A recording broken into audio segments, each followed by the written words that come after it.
Boa noite, turma. Tudo bem? Hoje a nossa aula vai ser essa gravação. Infelizmente eu estou em viagem nessa sexta-feira. Eu estava aqui em Curitiba me especializando na parte de manutenção de drones agrícolas da marca Chag. Então eu não vou estar em Sinop para a gente ter essa aula presencial.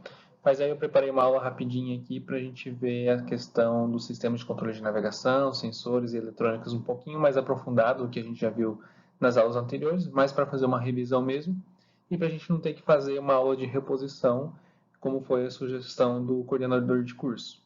Então, vocês vão assistir essa aula, vocês vão responder a chamadinha aqui no Google Forms, eu vou deixar os QR Codes da primeira e da segunda chamada. Então, durante a aula eu vou mostrar esses QR Codes. Vocês entram nesse link, nesse QR Code, tira a foto ali, e marca o seu nome lá na tabelinha do Google Forms, para que eu tenha então, essa aqui é a primeira chamada. Vocês abrem a câmera do celular, aponta aí, vocês vão abrir esse QR Code que vai para andar para uma planilha do Google Forms. Vocês só completam o nome de vocês e depois eu lanço a presença de vocês no sistema, tudo bem? É importante fazer isso agora e mais para frente para também ter a chamada do segundo horário, beleza? Então,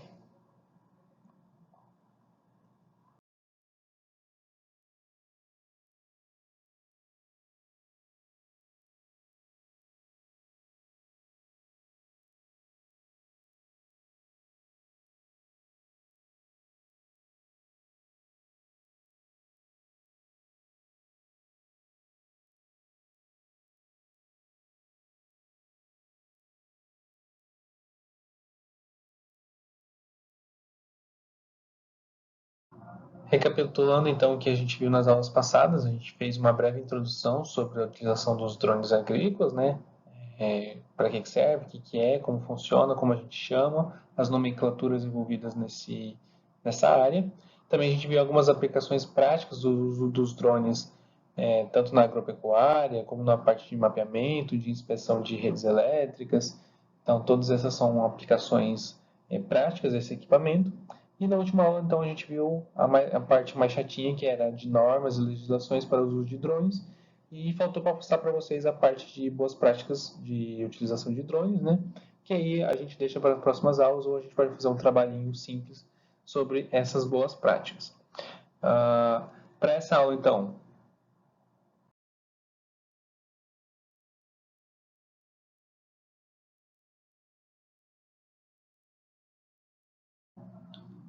Então, a gente vai ver nessa aula aqui algumas tecnologias que estão por trás do funcionamento dos drones, né? A gente já discutiu algumas delas nas aulas passadas e que a gente vai ver com um pouquinho mais de detalhes. E essas tecnologias, as principais categorias delas, né, seriam as tecnologias envolvidas na parte de acurácia posicional, eficiência e precisão da coleta de dados desses equipamentos. E aí a gente pode falar novamente do sistema RTK. Eu vou explicar para vocês com um pouco mais de detalhe como funciona esse sistema RTK, que é o Real Time Kinematics, que é a sigla RTK, que é a correção em tempo real de posicionamento global. Né? A gente também tem as tecnologias que visam melhorar a coleta de dados, então vou mostrar aqui para vocês um pouquinho da evolução dos sensores que a gente teve desde os primeiros drones de mapeamento até hoje, aqui que a gente tem os diferenciais desses sensores e para que eles servem, né? E também a parte de autonomia e segurança operacional, que a gente vai falar ali de aplicativos que permitem a gente criar rotas de voo para automatizar algum tipo de aplicação. Principalmente a gente utiliza isso na parte de mapeamento e na parte de pulverização, que a gente cria as rotas automáticas, né? E isso garante também uma segurança operacional, porque evita acidentes, né? A gente tem uma rota pré-definida para capturar imagens e para desviar obstáculos. Então o drone consegue seguir essa rota sem depender dos sensores de colisão, dos sensores de altura, para evitar algum tipo de acidente, desde que a gente faça esse mapeamento, desenhe essas rotas de maneira com que o drone não vá colidir com esses objetos, né? Então, da parte de eficiência de precisão, então, dentro das tecnologias que a gente tem disponível para aumentar a eficiência e precisão então da coleta de dados, a gente tem a principal delas, que é a mais famosa, que é a tecnologia RTK. Essa tecnologia, ela visa aumentar, então, a acurácia posicional, como eu disse, RTK, a gente permite a gente ter uma acurácia posicional ali de 10 centímetros, 20 centímetros, dependendo das condições ambientais, o tipo de equipamento que a gente está utilizando. E essa acurácia posicional é muito importante para os trabalhos de mapeamento, principalmente quando a gente está fazendo mapeamentos de áreas declivosas, ou áreas que tem muito obstáculo, ou que a gente precisa de uma resolução de análise muito alta, por exemplo, investigação de linhas de transmissão de energia, tudo isso eles dependem de uma qualidade, acurácia posicional do momento que essa foto foi tirada, ou da posição desse drone, seja para liberação de algum insumo, liberação de nematóides, liberação de pragas biológicas, né? De modo com que a gente consiga ter um rastreio e melhor qualidade depois na hora de processamento, no caso da coleta de imagens, né?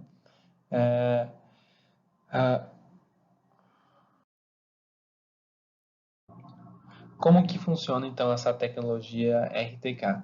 Para funcionar isso, a gente precisa primeiro ter uma base fixa. Essa vai ser a estação RTK. Ela tem que ser uma estação em que vai ser posicionada na propriedade. E essa posição ela vai ter que ser reconhecida. Então a gente tem 2 métodos para reconhecer essa posição. Primeiro é contratar um topógrafo para fazer um marco geodésico. Então ele vai lá previamente, instala um marco de concreto ali no solo, um lugar que ele nunca vai ser mexido, né, que não vai se mexer. E o topógrafo, então, ele faz um processo ali de calibração, utilizando uma estação também RTK, que vai demorar ali 24, 48 até 72 horas para calibrar esse ponto, para ele ficar super preciso. Então, uma vez que a gente tem esse ponto preciso calibrado, a gente chega com a nossa base RTK em cima desse ponto, a gente informa, então, de forma manual para essa base, qual que é a posição que o topógrafo achou desse marco geodésico que ele instalou no chão, e aí a gente já tem a base pronta para funcionar. Outro método, e o que é mais utilizado no campo, é fazer as correções, a determinação desse ponto de modo no momento da utilização da base RTK. Para isso a gente precisa instalar a base RTK lá, ligar ela, e aí durante um processo de 5 a 10 minutos, essa base vai se comunicar com diferentes constelações de satélites e vai definir, então, através da média da posição de cada um desses satélites, qual que é a posição dela no planeta Terra. Isso vai gerar um erro posicional ali na faixa dos 5, 10 centímetros, que para um drone de aplicação, de mapeamento, até que não vai fazer muita diferença. Em comparado com o sistema de GPS, que já tem um erro aí de 5 a 10 metros, dependendo do horário, esse erro de 5 centímetros nesse método de fixação da base não vai causar impactos significativos na operação do drone. Inclusive, ele vai ajudar muito, na verdade, na operação do drone. Então, a primeira etapa é definir, então, o local onde essa base vai ser fixada. Então, a gente tem esses 2 métodos de fixação do local dela, usando o ponto geodésico, ou a própria fixação automática da base, esperando ali os 5, 10 minutinhos para ela fazer essa coleta de dados. E depois que essa base já tem um ponto definido no planeta Terra, ela começa a fazer as correções RTK em tempo real para o rover. O rover ele é o equipamento que vai receber as correções em tempo real dessa base. No nosso caso, como a gente está falando de drones, o rover é o próprio drone.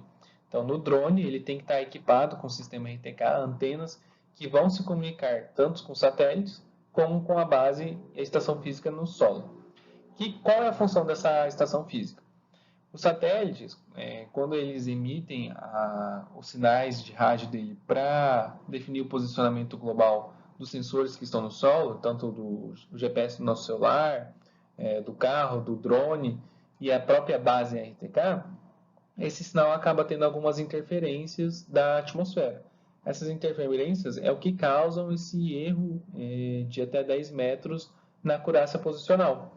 E dependendo do horário do dia, temperatura, condições climáticas, explosões solares, tudo isso afeta nesses erros que vão acumulando durante o momento em que o sinal é emitido pelo satélite até chegar no dispositivo. A base RTK, ela tem como objetivo fazer a correção desses sinais através do cálculo de média. Na verdade, são vários cálculos que a base RTK vai fazer para eliminar essas interferências atmosféricas, né? E aí, esses cálculos, essas correções que a base RTK encontrar, ela é enviada em tempo real para o drone, ou para o rover, né, como é o termo correto. E aí o rover, através dos dados também captados pelo próprio satélite e os dados que são enviados pela base RTK, consegue então gerar uma acurácia posicional muito alta no momento que a foto foi capturada ou da posição desse drone durante a atividade dele. Utilizando esse sistema, então, a gente tem uma acurácia posicional ali inferior a 10 centímetros. Isso também vai depender de várias condições climáticas, da velocidade que esse rover está se locomovendo, como os drones, as atividades dos drones geralmente elas são móveis, elas não são fixas, então o rover não para tirar a foto, dependendo da velocidade que esse drone está se locomovendo, a precisão também, mesmo com a RTK, ela pode diminuir um pouco. Então tem que levar isso em consideração quando a gente está fazendo trabalhos de alta precisão. Então, diminuir a velocidade da captura a velocidade do drone na hora da captura da imagem pode auxiliar em aumentar essa qualidade de captura de imagem. E por que é importante a gente ter toda essa qualidade,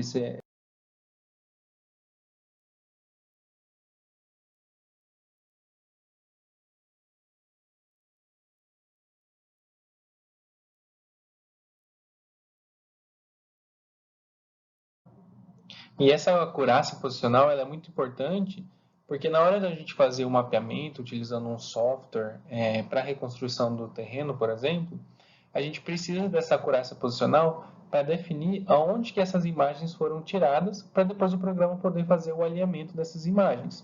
Existem programas que conseguem fazer alinhamentos sem a necessidade de utilização das coordenadas geográficas, só que a qualidade desse tipo de serviço, ela acaba ficando ela é bem inferior. Então, quando a gente tem, por exemplo aqui, cada pontinho verde, cada triângulo verde desse aqui foi uma foto capturada pelo drone, em que a ponta do triângulo são as coordenadas geográficas do GPS corrigido pelo sistema RTK. Então, a gente consegue ver que as imagens estão todas perfeitamente alinhadinhas, uma porque o drone se locomove na precisão RTK, então ele tem precisão centimétrica para mover o drone na linha que a gente definiu para ele se mover, para fazer a captura de imagem. E também porque e também o RTK, né, esse dado ele vai ser utilizado aqui no metadado da imagem para que o computador consiga ler onde é que essa foto foi tirada. Então, o RTK é utilizado então tanto para a locomoção do equipamento como para gerar esse dado de qual que é a posição em que essa foto foi tirada na hora do programa fazer a leitura dessas imagens, né, desse documento, desses dados. Uma vez que a gente tem todas as fotos importadas no programa, ele automaticamente vai colocar um triângulo desses aqui para cada foto que foi tirada.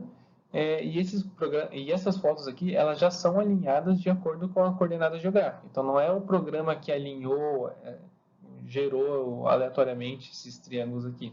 Cada triângulo desse é uma coordenada geográfica que está salva na imagem e essa coordenada geográfica ela foi corrigida pelo sistema RTK. Então, a gente vê aqui que está tudo muito bem alinhado. Essas imagens que são muito perto uma da outra, elas vão gerar uma sobreposição. A gente vai ver mais para frente o que é essa sobreposição, mas isso também é muito importante na hora de fazer a reconstrução da imagem, a nuvem de pontos, que seria esses pontinhos brancos aqui. Essa é a nuvem de pontos inicial, em que o programa vai utilizar para fazer o alinhamento, então, dessas imagens.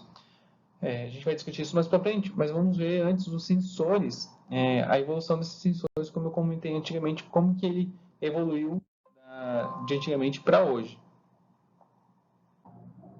Então, como a gente viu na aula passada, ou até no drone que eu levei nas aulas passadas ali, os drones eles evoluíram o sistema de captura de imagens ou sensores que são acoplados aos drones.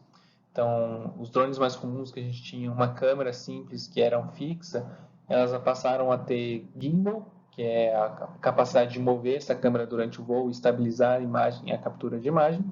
Depois a gente começou a ter drones com câmeras um pouco mais potentes, ou com múltiplas câmeras, com capacidade de dar zoom, por exemplo. Essa aqui é um exemplo de câmera, das primeiras câmeras multispectrais que a gente teve no mercado, que era composta por 6 diferentes lentes.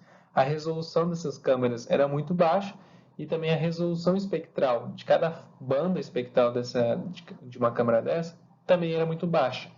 Com o passar do tempo surgiram outras marcas, outros equipamentos que têm a capacidade de fazer análise multispectral, que garantiam qualidades e produtos gerados a partir dessas imagens com muito maior precisão. E aí também surgiram algumas adaptações, algumas lentes de correção de bandas espectrais, que também garantiram muito mais precisão à coleta de dados utilizando drones. E por fim, a gente tem outros tipos de sensores, como por exemplo esse sensor LiDAR, que apesar de não ter o objetivo de fazer imagens, ele faz a altimetria do terreno de maneira muito mais precisa do que uma câmera de imagens como essas anteriores. Então, o tipo de dado que a gente vai coletar, o tipo de trabalho que a gente está precisando entregar ao nosso cliente, vai determinar que tipo de sensor que a gente está utilizando. Então, se a gente precisa de um plano altimétrico super detalhado, com precisão milimétrica, então a gente obrigatoriamente vai utilizar um sistema de câmeras com LiDAR para fazer esse tipo de análise. Agora, se a gente está falando de uma propriedade rural, que a gente quer identificar algum tipo de estresse hídrico, a gente pode utilizar uma câmera mais simplesinha, multispectral, para fazer esse tipo de análise. Agora, não, eu só quero fazer mapeamento do terreno, identificação de obstáculos, então a gente utiliza então ali uma câmera simples, RGB, não precisa ser um drone como esse aqui que tem câmeras de zoom, né? A gente não utiliza essa função de zoom para fazer esses mapeamentos. Então, vai depender do tipo de serviço que vocês querem prestar, querem fornecer ao cliente. A gente vai ter diferentes sensores, né, para fazer a coleta de dados, e aí cabe a gente estudar melhor quais são os tipos de sensores para aquela melhor aplicação. E por que a gente tem que escolher o melhor sensor? Porque se a gente utilizar um sensor desse, com capacidade de definir milimetricamente as diferenças do terreno, a gente vai ter um processamento, um arquivo, um resultado, um documento, um produto final gerado, que vai demandar muito tempo de processamento, vai depender então de um computador muito potente para fazer esse tipo de processamento. E às vezes a aplicação que o produtor vai utilizar esse produto, ela não necessita desse tipo de resolução. Então, quando a gente vai fazer, por exemplo, uma análise multispectral de uma lavoura, a gente não precisa de uma precisão milimétrica, né? A gente quer ver o global da saúde das plantas. Então, a gente não precisa de uma resolução muito alta, porque essa resolução muito alta só vai pesar o processamento e a análise desse arquivo. Então, se a gente utilizar um equipamento um pouco mais basiquinho, já vai conseguir entregar o resultado que a gente precisa, sem precisar depender ali de computadores do processamento muito alto. A gente E o que eu quero dizer com essa qualidade de dados capturados, né? A gente tem um termo para se referir à qualidade dessas imagens capturadas, que é o GSD. Quanto mais baixo o GSD, maior é a qualidade, maior a resolução. O que esse GSD diz para a gente? Vocês já deram um zoom, uma imagem, uma foto que a gente vê, conforme a gente vai dando zoom, a gente começa a ver os pixels, né? Os quadradinhos que formam essa imagem. Quando a gente está falando de imagens aéreas, captura de imagens com drones, cada pixel desse ele vai representar uma medida na vida real de quantos centímetros é esse pixel. Então, quanto menos centímetros tiver um pixel, menor o GSD desse pixel, significa que a gente tem maior resolução da imagem capturada. Aqui a gente tem um exemplo, por exemplo, a foto de um carro, de um veículo, com um GSD de 5 centímetros. Então, quer dizer que cada pixel dessa imagem ela tem uma largura e uma altura de 5 centímetros. Quando a gente aumenta esse GSD, por exemplo, aqui 15 centímetros, então cada pixel desse representa 15 centímetros de largura. e aí é quando a gente começa a perder resolução espacial. Você vê que o carro aqui já está todo granulado, né? E dependendo se a gente aumenta mais ainda, a gente vai acabar não identificando que é um carro. Quando a gente está trabalhando com lavouras, por exemplo, a gente não precisa desse GSD de 5 centímetros. A gente não tem o objetivo de ver a folha da planta. A gente quer ver uma resposta espectral da planta como um todo, né? da cultura como um todo. Então, o GSD mais alto já é o suficiente para fazer esse tipo de análise. Agora, se a gente quer fazer uma análise de solo que está em exposição, para a gente calcular amassamento da área, ou a gente quer calcular, quer ver fios elétricos passando, fazer mapeamento de redes elétricas, a gente vai precisar de um GSD menor para a gente ter essa resolução de conseguir identificar esses objetos, esses obstáculos, para fazer a nossa análise. Então, tem que levar em conta qual que é o GSD necessário. E como que a gente vai definir em campo qual que é o GSD? Primeiro, o que vai influenciar na qualidade é o tamanho da câmera, né, a qualidade da câmera do drone, que a gente vai fazer a captura de imagens, a altura que esse drone vai estar voando. Então, quanto mais alto esse drone, maior é o GSD, menor é a resolução, né? Então, se a gente quer uma coisa bem... Quando a gente quer tirar uma foto de uma coisa super detalhada, a gente não aproxima a câmera do celular desse objeto para a gente ter uma foto com maior resolução, maior qualidade. É a mesma coisa com os drones. Se a gente está voando mais baixo, a gente tem melhor resolução. E também o GSD ele pode ser melhorado com a sobreposição de imagens no momento da captura. A gente também vai falar um pouquinho mais sobre essa sobreposição de imagens no momento de captura.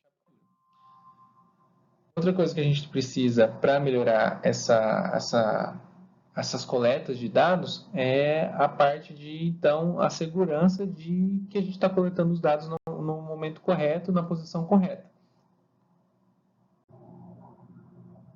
E aí, como que a gente define quais são essas posições que a gente quer tirar essas fotos, né? A gente tem vários aplicativos que vão atender diferentes tipos de drone. Aqui eu trouxe alguns aplicativos de terceiros, ou seja, não são aplicativos oficiais das principais marcas que a gente tem no mercado, mas que são aplicativos que facilitam muito na projeção, ao criar os projetos, os planos de voo para captura de imagem, para fazer mapeamentos. Então, um dos mais populares aqui que a gente tem é o Mixion Planner.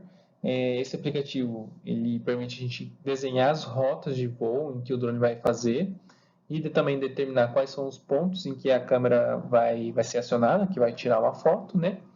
Então a gente gera um mapinha, a gente abre a foto do Google Maps, né? E deixa eu pegar o laser aqui. A gente abre a foto do Google Maps e define em cima dessa imagem qual que é a posição do drone, né? Quais são os pontos em que ele vai decolar, vai se locomover e que vai fazer a atividade de captura de imagem. A gente tem, então, esse é um programa muito básico, muito simples que a gente tem no mercado, foi um dos primeiros aplicativos que a gente tem. A gente utiliza muito esse programa para drones de asa fixa, que são aqueles drones que não são iguais aos drones da DJI, né? E são aqueles drones que têm literalmente asas que não se movem. E aí a gente já tem outros drones, outros aplicativos um pouco mais avançados, que é, por exemplo, o Drone Deploy, também um aplicativo muito famoso para quem usa drones da DJI, porque ele permite a integração, então, desse sistema, desse mapa, com a tecnologia DJI, que a gente sabe que é uma tecnologia um pouco mais fechada, que não permite muitas modificações. Então, esse é um dos poucos softwares que conseguem fazer essa integração com os drones da DJI, que não são propriamente ditos criados para o mapeamento. A DJI tem a linha de mapeamento, né, tem a linha que é vendida para essa finalidade, e eles entregam então um programa que tem a capacidade de fazer esses mapeamentos. Como a gente está falando aqui de programas de terceiro, né, esse programa aqui ele foi criado justamente para essas linhas de drones da DJI, que não é da linha de mapeamento, não é da linha industrial, não é da linha de trabalho, sim da linha customer, que são aqueles drones que são utilizados para fazer imagens, videozinhos, de modo geral, sem o intuito de utilizar profissionalmente na parte agrária ou na parte de monitoramento, na parte científica, né? E por que é importante, então, a gente ter esse tipo de programa para fazer essas rotas de voo e rotas de captura de imagem? Porque a gente precisa, durante o processo de captura de imagem, a tal da sobreposição de imagens.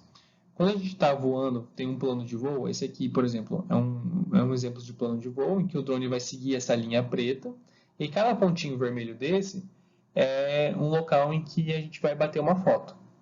E a nossa área de interesse é esse quadrado cinza que está por baixo de todos esses pontos vermelhos. O que acontece quando o drone tira uma foto? Ele vai tirar uma foto de uma área bastante grande desse terreno. E as imagens elas vão ser muito próximas entre o ponto de captura de uma posição e outra. O que acontece quando a gente tem essa sobreposição? São dois tipos de sobreposição que a gente tem. Tanto a lateral, ou sobreposição horizontal, em que essa foto aqui se sobrepõe com a imagem dessa outra foto aqui. Então, a gente tem toda essa área aqui, ó, que foi sobreposta. Então, a gente tem metade da foto aqui que foi sobreposta entre essas duas imagens. E também tem a sobreposição vertical ou frontal, que é a câmera da frente sobrepõe a imagem da câmera de trás. Essa sobreposição ela é muito importante para na hora de fazer o alinhamento das fotos, como comentei ali anteriormente. Então o programa vai pegar essas duas imagens e vão alinhar elas uma em cima da outra. Como são fotos tiradas em posições diferentes, esse alinhamento ele não fica perfeito se a gente não tiver o sistema de correção do GPS, né, o RTK. Então, por isso que o RTK auxilia nesse processo. A imagem foi tirada em locais diferentes, então as imagens não são iguais. Mas isso é muito bom, porque se as imagens não são iguais, a gente pode ter o efeito estereoscópio, que é o mesmo efeito que a gente tem nos nossos olhos. Como a gente tem dois olhos, a gente consegue ter essa noção de profundidade, essa noção de 3D, a gente consegue determinar o objeto que está longe e o objeto que está perto.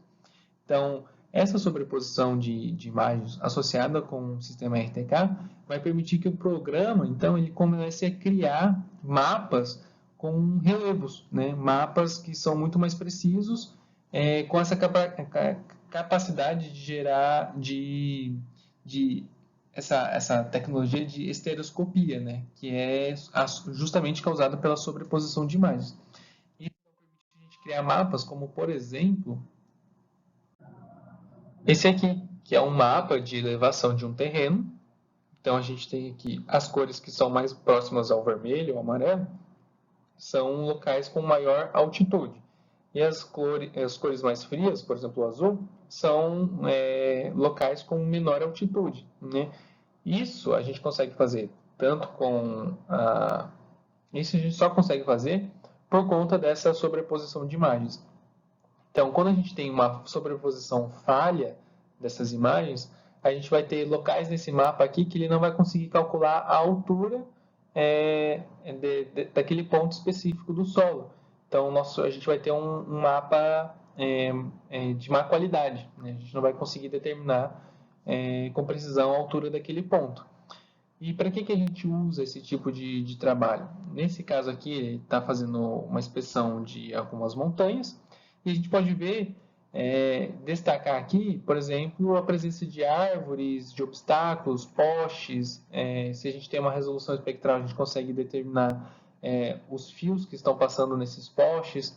E aí vai depender da criatividade, vai depender da necessidade e da capacidade do operador que vai analisar esses mapas em definir o objetivo que ele quer analisar, né? A informação que ele quer extrair desse tipo de mapa. Então, muito a gente utiliza para contagem de animais, por exemplo, como as vacas são mais altas que o pasto, a gente consegue facilmente contar o número de animais que tem na propriedade, utilizando esse tipo de imagem com a sobreposição correta na hora de captura de imagens, né? Ou contar árvores, identificar copa de árvores que tem diferentes tamanhos dentro de uma floresta, por exemplo. Enfim, aí as possibilidades são infinitas. Na parte de pulverização agrícola, esse é um mapa muito importante para a gente determinar as rotas, não só verticais e horizontais de pulverização, mas também a altimétrica dessa rota de pulverização. Então, a gente não vai depender somente do sensor do drone de detecção de altura em que o drone está localizado, mas com esse mapa altimétrico, o drone pode tomar atitudes de subir e descer automaticamente, sem depender da utilização desse sensor de altitude que tem incorporado no drone. Então, isso aumenta a eficiência, economiza a bateria e diminui os riscos de acidentes. Não são todos os drones que têm essa capacidade de fazer a leitura altimétrica do terreno, né, de importar esse mapa de altimetria, mas os principais drones que a gente tem no mercado, a gente consegue importar esse tipo de informação para dentro do drone, e aí ele vai seguir o terreno, né, não de acordo com a leitura dos sensores, mas de acordo com esse mapa que foi gerado anteriormente, o plano, plano altimétrico. Né? Óbvio que a sobreposição de imagens não é só para a criação desse tipo de mapa, mas para a nuvem de pontos, os mapas de mapeamento, também é importante a sobreposição para a gente ter a acurácia posicional dos pontos, né, do mapa, que a gente não tenha nenhum tipo de distorção desse mapa depois que ele estiver processado. E agora que a gente viu, então, os principais sensores, a evolução dos sensores, para que eles servem, vamos falar um pouco da eletrônica básica dos drones e dos 3 principais componentes que a gente tem que entender o que são, para que servem, que é a parte de controladora de voo, a parte de propulsão e a parte de gerenciamento de energia, né, que são, no caso, as baterias. E eu vou passar para vocês algumas informações importantes que a gente tem que se atentar durante a operação desses equipamentos para evitar algum tipo de acidente e causar a queda do equipamento, beleza?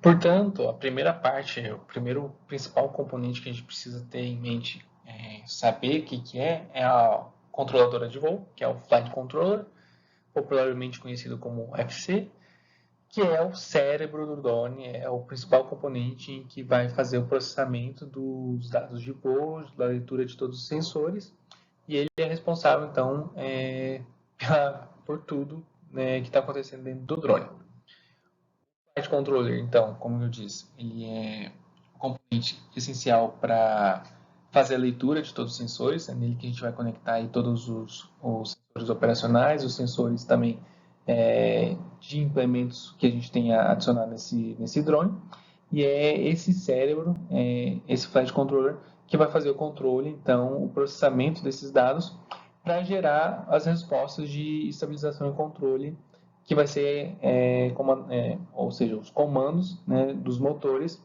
que vai fazer a estabilização desse drone no ar, e toda a parte de orientação, posicionamento e movimento desse drone. Nesses sensores, nesse cérebro, né, no Flight Controller, já estão associados alguns sensores que são essenciais para o voo. Dentre esses sensores que a gente tem, são os giroscópicos, acelerômetros e até barômetro, que são sensores para definir, que ajudam essa Flight Controller a definir qual que é a posição e a atitude desse drone no espaço, né? No espaço que eu digo durante o voo. Esses giroscópicos e acelerômetros, eles funcionam como bússolas, né? E eles têm o objetivo, então, de detectar qual que é a orientação do drone, para onde que ele está apontando, e calcular qual que é a velocidade de aceleração em que o drone está se locomovendo. O barômetro, por outra vez, é o sensor que faz a leitura da pressão atmosférica, e dependendo dessa pressão atmosférica, ele consegue determinar, então, qual que é a altura do equipamento. O barômetro, em caso de avião comercial, também ele é utilizado para determinação da velocidade do drone, do avião, né? No caso dos drones, a gente não usa essa funcionalidade, porque a velocidade de locomoção ela pode ser facilmente calculada ali pelos acelerômetros, uma vez que a velocidade de deslocamento é baixa, e então os barômetros não são efetivos para calcular a velocidade do drone nessa condição de baixa velocidade. A Flight Controller é esse equipamento. Esse aqui é um exemplo dos equipamentos da Shai, que é uma das principais marcas produtoras de drones agrícolas. A Shai utiliza essa controladora. Essa controladora ela tem a característica de que todas as conexões elétricas são realizadas através desses cabos, são conectores rápidos. E a controladora é um único equipamento. Então, dentro dessa controladora aqui, a gente tem a placa de pulverização, a gente tem o computador, a gente tem as memórias. É literalmente um computador, né, dentro de um único invólucro. Isso é uma grande vantagem, porque facilita a manutenção. Se quebra, se essa controladora eventualmente vier a queimar, é fácil a substituição, né? Só tem que desconectar os cabos, tirar os 4 parafusos, a gente remove esse dispositivo. Só que acaba encarecendo a troca desse dispositivo, né? Porque se a gente tem um defeito localizado, por exemplo, um defeito ali na parte de processamento de pulverização, a gente tem que trocar a controladora inteira. Então, acaba encarecendo o processo de manutenção ou de reparo desse equipamento. Por outro lado, é um equipamento muito mais compacto, muito menor, o drone pode ser menor por conta disso. Já os da DJI, por exemplo, o Flight Controller, na verdade, é só essa pecinha aqui. Aqui dentro, então, estão os processadores principais que controlam as atitudes de voo. Inclusive, tem um barômetro associado aqui. Aqui dentro estão os acelerômetros, que aqui dentro estão os giroscópios. A gente tem algumas conexões para outros sensores que vai direto na Flight Controller. Mas a DJI, a plataforma da DJI, ela é composta por vários componentes. Então, a gente tem as placas de distribuição de sinais. Então, a gente tem a placa principal, que seria essa quadradinha aqui. No outro lado dessa placa, a gente vai conectar todos os módulos. Então, a parte de voo, a parte de pulverização, tem um módulo de sensores. Então, são vários módulos que a gente acopla nessa placa. E essa placa, então, consegue se comunicar através de cabos, né, com outros sensores ou com outras placas, que no caso, por exemplo, nessa placa traseira aqui, que é a placa que a gente chama de placa de distribuição elétrica. Aqui que são conectados os motores, tem aqui que é conectada a bateria e alguns outros sensores ou comandos que, por exemplo, os comandos dos ESCs da parte traseira do drone, a gente conecta nessa placa traseira. E os sensores e motores que são da parte frontal do drone são conectados nessa parte frontal. Então, é um sistema bem modular. Então, se estraga eventualmente algum módulo, a gente consegue fazer a substituição desse módulo. Não é uma coisa fácil, porque são muitos parafusos, é muito difícil a gente chegar nessa placa. Porém, o custo de manutenção ele fica bem menor, né? Porque a gente só troca o módulo que deu o problema. Vocês têm uma noção também na facilidade da parte de manuais que a gente tem dessas marcas referentes à parte de comunicação, à parte de distribuição de energia, distribuição de sinais. Na DJI a gente tem várias placas, né? São vários módulos conectados a uma placa principal. Então a gente tem aqui a parte, obviamente, a placa principal, que está conectada aqui aos controladores de motores, com sistema de comunicação, com sistema de voo, né, o sistema de câmeras, o sistema de aspersão, de pulverização, alguns periféricos externos, a parte da placa traseira. Então, vocês veem que o circuito elétrico, né, o módulo de comunicação entre esses componentes, ela é bem complexa. Já na chave, não, ela é bem simplificada. Ela tem uma única controladora, né? Cada cabo daquele controlador é ligado a um sensor, a algum componente específico. E tem uma placa de distribuição também central no drone, que é a placa de distribuição de energia, né? Como se fosse aquele quadro elétrico da nossa casa, cheio de disjuntores, né? É a mesma coisa para o drone. Então, a controladora manda os sinais para essa placa de distribuição e a placa de distribuição, então, reparte para todos os motores, todos os sensores, todos os componentes do tanque. É um sistema diferenciado da Shag, muito mais facilitado, muito mais organizado, muito mais fácil de a gente conseguir identificar algum tipo de problema do que o da DJI, que é um sistema bem complicado de fazer manutenção. Referente aos sistemas então de comunicação que a gente tem nos drones, a gente tem os transmissores e receptores. Na verdade, é o único componente que acaba funcionando como tendo essas duas funções, né?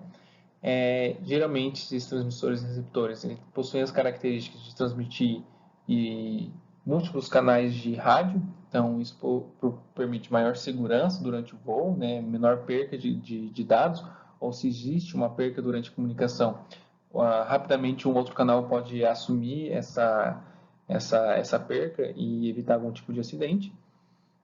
E isso também permite que vários dados sejam transmitidos ao mesmo tempo, como, por exemplo, os próprios comandos de voo, né? Então, cada movimento que o drone faz geralmente é transmitido em um canal separado, e a transmissão de imagens e posição do drone, os dados que são transmitidos de volta para o controle, também são transmitidos em canais diferentes para evitar interferências e conflitos de sinais, né? Então, esses equipamentos possuem essa característica de transmitir e receber em múltiplos canais diferentes durante esse processo de comunicação sem fio. E é por isso que a gente também precisa da certificação da Anatel, porque é a Anatel que vai definir quais são essas frequências e esses canais que a gente pode utilizar para esse tipo de comunicação. Outros sensores importantes, né, que eu já comentei são a parte de giroscópios e acelerômetros. Esses sensores eles vão garantir para a controladora dados muito rápidos do que está acontecendo referente à posição desse drone no espaço. Então, se por exemplo esse drone pega uma rajada de vento e ele inclina para um lado, são esses sensores de giroscópios e acelerômetros que vão informar a controladora de uma maneira muito rápida para que a controladora consiga gerar esses ajustes da velocidade do motor para compensar então esse desequilíbrio causado pelo vento. Então é um sistema que tem que atuar de maneira muito rápida, muito eficiente para evitar qualquer tipo de acidente, né? Os sensores, obviamente, existem diferentes tipos, diferentes modelos para diferentes funções mas eles geralmente esses sensores de importância maior, que é os giroscópios e acelerômetros, eles geralmente ficam acoplados, então muito próximos ao sistema de processamento de voo. Então, dentro da Flight Controller, a gente tem um chip dedicado ali, um processamento dedicado somente ao posicionamento, ao controlar o posicionamento desse drone. E esses chips, esses sensores, eles estão geralmente ali, estão acoplados juntamente com esse processador. Não dentro do processador, né? Mas muito próximos desse processador, justamente para evitar atrasos na leitura de informação desses sensores até chegar nesse processador para que ele faça os cálculos e que possa garantir, então, a estabilidade desse voo. Os próximos componentes que a gente vai ver, então, referente ao funcionamento do drone, é a parte de motores e os ESCs. Os ESCs são Electronic Speed Controllers, né? O que significa que são controladores eletrônicos de velocidade, são eles responsáveis por controlar o giro e rotação do motor. Esses dois componentes eles trabalham em conjunto e obviamente, o motor é controlado pelo ESC e o ESC ele então comandado lá pela controladora de voo e a controladora de voo faz esse controle baseando-se então nessas leituras de sensores, né? Então é tudo um sistema integrado, cada um tem a sua função e aqui é a parte de motor e ESC é a parte de output dos sinais da controladora, enquanto os sinais de sensores são a parte de input, né, as entradas de dados que a controladora vai fazer o processamento. Então, nessa parte de output, a gente vai ver como que funcionam esses motores e esses ESCs. Esses, então, são esses componentes que eu acabei de comentar. O motor, como eu disse, esse aqui é um modelo da Shag, é um motor do tipo brushless, trifásico, são motores de corrente contínua, e para a alimentação desse motor, então, a gente precisa do ESC, que é esse segundo componente. No ESC a gente tem a entrada dos sinais da bateria, o negativo e o positivo, e também o sinal da controladora. E como saída a gente tem esses três fios, que são as três fases que vão controlar o motor. O ESC é um componente eletrônico, ele é um sistema bem avançado, tem aqui diferentes componentes, tem o próprio sistema operacional dele, o próprio software que roda ali dentro do ESC para fazer o controle preciso desse motor. E é um equipamento também com uma capacidade de potência, gerar uma potência muito grande de energia, né, que ele consegue mandar para esse motor. Então é um componente que eventualmente esquenta bastante e que exige que a gente faça uma manutenção, uma limpeza da superfície desse componente para evitar o acúmulo de sujeira, principalmente nessas gretinhas aqui, que vão causar deficiência na dissipação de calor. E como é um equipamento que vai trabalhar ali sobre o sol, né, sob o sol, se ele está muito sujo, ele não consegue dissipar esse calor, ele acaba queimando os componentes eletrônicos que tem dentro desse ESC. Então é importante a gente levar isso em consideração, sempre manter esse equipamento limpo, para evitar qualquer tipo de acidente, né, que venha causar por mau uso do equipamento.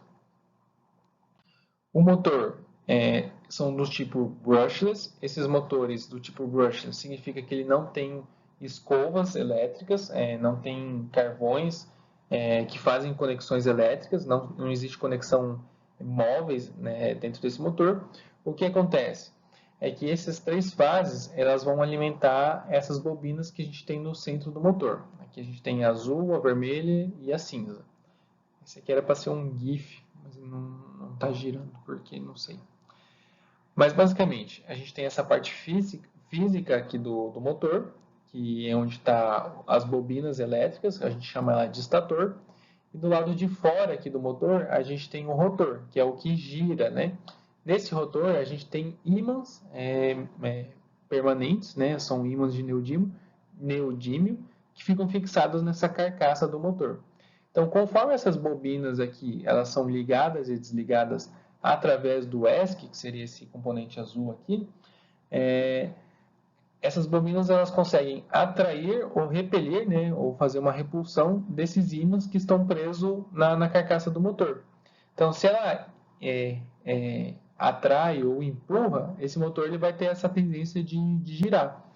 E essa sincronia no momento certo de ligar e desligar essas bobinas tem que ser muito preciso. Então, por isso que os ESCs são componentes bastante avançados, que tem sistema operacional próprio, que precisa desse cuidado tão importante, porque é um componente que é muito sensível e é um componente que gera informações de alta potência com períodos muito curtos, né? Essas bobinas elas são ligadas e desligadas muito rápidos. Então, esse ESC aqui, geralmente, dependendo do modelo, o ESC, só o controlador do motor ele pode ser mais caro que o próprio motor. Então, tem que tomar cuidado na hora das operações, fazer a correta limpeza desse componente, utilizar baterias que forneçam uma corrente de modo constante para esse componente, não estressar esse componente. E os motores também, eles têm que sempre estar bem limpos, né? A gente tem que fazer a manutenção, a troca do rolamento, para evitar travamento e evitar com que essas bobinas aqui venham fechar algum curto que queime o ESC. Para controlar esse ESC, né, esse motor, a gente tem o sistema elétrico. O sistema elétrico dos drones, ele basicamente são as próprias baterias. E a gente tem também diferentes modelos de baterias disponíveis aí no mercado. Das principais marcas que a gente tem disponível é da própria DJI e a Shag também tem esse modelinho diferenciado. A característica bastante legal da Shag é que essas baterias elas são recarregadas dentro da água, então existe um tanque de água que a água fica fica até mais ou menos nesse nível da bateria aqui, para resfriar as células de energia que está dentro dessa bateria. Isso acelera o processo de carregamento e aumenta também a vida útil dessas baterias, porque elas não esquentam tanto durante o processo de recarga. Já as da DJI, elas são baterias seladas, né? Elas são a prova da água, mas elas não podem ser recarregadas debaixo da água. E elas contam com um sistema de dissipação de calor passivo, né, que precisa ali de ventiladores para poder fazer o resfriamento dessa bateria. Os drones da DJI voam somente com uma bateria Existem modelos da Chag que voam com 2 baterias ao mesmo tempo, né? Já expliquei ali para vocês, com a vantagem de voar com 2 baterias é que se uma bateria vier falhar, dependendo da capacidade de carga desse drone, da quantidade de carga que tem dentro do drone, o drone consegue fazer um pouso de emergência. A gente tem que sempre se atentar a alguns fatores muito importantes na questão da bateria, que é a parte de saúde das células da bateria e a saúde do conector, onde faz a conexão elétrica da bateria com o drone. Quando eu me refiro à saúde da bateria, a saúde da bateria é isso aqui. Quando a gente abre lá o aplicativo da bateria do drone, a gente consegue ver individualmente a saúde de cada uma das células da bateria. A bateria do drone nada mais é do que uma caixa cheia de outras baterias dentro, né? E se uma dessas baterias que tem dentro dessa caixa vier falhar, toda a bateria é comprometida, né? Porque basicamente uma bateria, uma célula, vamos falar o nome técnico, cada célula dessa bateria é ligada em série com a próxima. Então, cada bateria aqui a gente tem aproximadamente 3 a 4 volts de cada uma dessas células, e quando a gente soma a tensão de todas essas células, a gente vai ter aí de 22, tem baterias aí que chegam a 64 volts, somando todas as células, né? Então é importante a gente verificar sempre a saúde dessas células para ver se estão todas elas com a mesma saúde, se não tem nenhuma bateria que está nenhuma célula que está mais descarregada que a outra, porque se uma célula vier descarregar mais que as outras, obviamente a capacidade de fornecer energia dessa bateria vai ser reduzida, né? Essa célula que está com a menor carga, ela vai limitar então a potência total da bateria e isso pode causar algum tipo de acidente. Então, às vezes uma única célula dessa defeituosa pode causar um acidente e é importante então sempre verificar qual que é a saúde, a temperatura dessa bateria, o estresse, quantos ciclos de vida que essa bateria ainda tem disponível para fazer a troca, né, a substituição ou a manutenção dessa bateria. Como eu disse, a gente tem que verificar sempre a saúde dessas células da bateria e também verificar o conector da bateria. O conector, de maneira geral, eles apresentam essa mesma característica.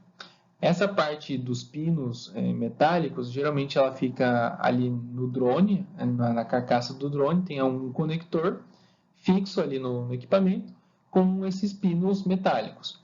E na bateria, do outro lado, a gente tem essa parte do conector, que a gente chama o conector fêmea, e os pinos aqui a gente chama de conector macho. E esses conectores, eles são basicamente encaixes, né? E esses encaixes, com o passar do tempo, eles podem ficar frouxos, com o passar do tempo ali pode acumular sujeira. É muito comum, com drones de pulverização, esses pinos começarem a corroer, a oxidar. Então é sempre importante estar fazendo a limpeza desses conectores, verificar se não está oxidado, se eles não estão superaquecendo, porque isso pode gerar derretimento e até incêndio do drone na hora que você faz uma conexão mal feita da bateria com o drone, né? Se essa conexão do conector for mal feita. Então, essas oxidações, essa sujeira, gera ali uma resistência na passagem de energia e essa resistência gera um superaquecimento. Então, é sempre importante estar verificando a qualidade desses conectores. Inclusive, os drones, os donos, as fabricantes dos drones, né, eles recomendam fazer a troca, a substituição periódica desse tipo de componente. Então, a cada, não sei, 500 hectares ou a cada 1000 horas de voo, não sei dizer para cada modelo de drone, mas vai ser necessário fazer a substituição desse tipo de conector para evitar esse tipo de acidente, né? Que é um conector, e como tem contatos mecânicos, ele acaba gerando um desgaste e precisa então fazer a substituição.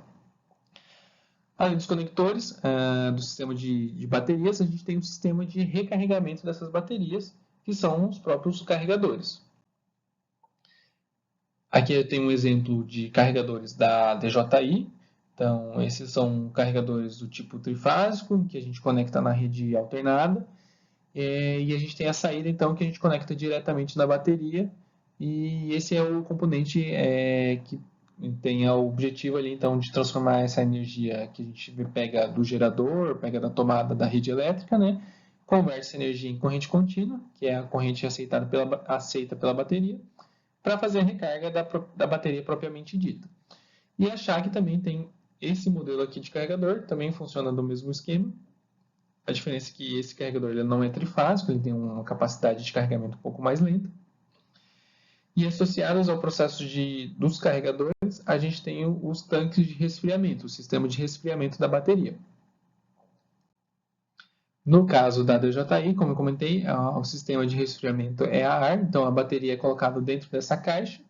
E aqui a gente tem dois grandes ventiladores que empurram o ar de maneira bem forte, digamos assim, empurram o ar para passar dentro dessa bateria para fazer o resfriamento dessa bateria. Já a Chag, ela tem um tanque de água, nesse tanque cabem duas baterias, depende do modelo também, né? Mas geralmente cabem duas baterias, uma de cada lado, e em uma das laterais aqui do tanque a gente tem um espaço para colocar o cabo, né, do conector da bateria que vai fazer a recarga dela. Então a bateria ela não fica totalmente submersa dentro da água, né? Só a parte das células aqui onde que armazena energia, e isso permite dar um resfriamento muito mais rápido. Tem suas vantagens e desvantagens, né? Porque a água, você precisa sempre monitorar a temperatura dessa água, você tem que trocar essa água quando ela esquenta. Mas a bateria também, ela não exige que seja recarregada dentro da água, né? A água ali é um artifício para acelerar o processo de resfriamento. Então, ela pode ser carregada fora da água. Obviamente, você vai ter um carregamento mais lento porque a bateria esquenta e quando a bateria está quente, o carregador limita a potência para não gerar um efeito cascata de esquentar, esquentar, esquentar até a bateria explodir por temperatura, né? Esses são os principais sistemas do drone. Então, a gente tem a controladora, a parte de propulsão e a parte de alimentação. Então, esses são detalhadamente são os três sistemas responsáveis por levantar voo. Perfeito, a gente vai encerrar essa aula por aqui. Na próxima aula, então, a gente fala mais detalhadamente sobre esses sistemas, a gente tira as dúvidas de vocês e a gente fala sobre os sistemas de tipo de voo, modos de voos que a gente tem disponível nos drones. Vocês podem fazer a leitura desse QR Code, responder lá, colocar seu nome no Forms, e aí vocês já estão com as presenças para as duas aulas. Pessoal, muito obrigado por assistirem.